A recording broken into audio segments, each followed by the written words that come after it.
дар ҷумҳурии Тоҷикистон 7 та ҳизб амал мекунад ки онҳо ҳизби демократӣ, ҳизби коммунистӣ, ҳизби наҳзати ислом ва ҳизби ва дигар ҳизбҳо амал мекунанд. این به همه معلوم است که در جمهوری تاجیکستان 7 تا حزب عمل می‌کنند. مثلا حزب دموکراتی، حزب نهضت اسلام، حزب کمونیستی، حزب سوسیال دموکراتی و غیر دموکراتی است.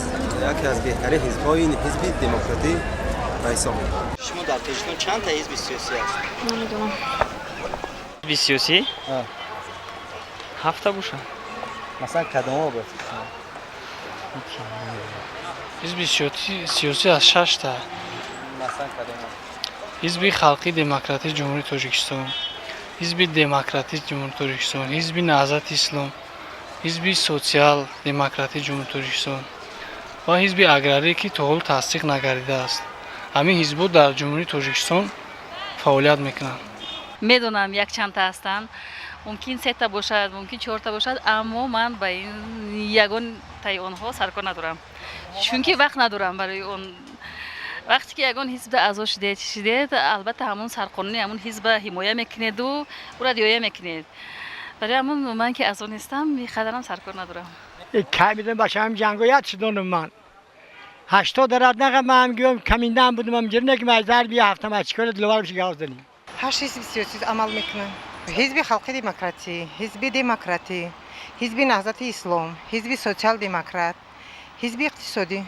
ما حزب خلقی دموکراتی با اعضا هستم. ما همه حزب‌ها رو میدونیم که در جمهوری تاجیکستان عمل میکنند، لیکن خود من اعضای حزب خلقی دموکراتی جمهوری تاجیکستان هستم. میبخشید لیکن من نمیفهمم. مثلا در تاجیکستان چند حزب سیاسی؟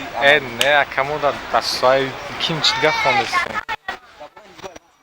دموکراتیش هم میدونیم تمام رگونه. 8 حزب سیاسی در تاجیکستان عمل میکنند که با نزدیکی حزب نو قبول کرده میشود. نمیخله.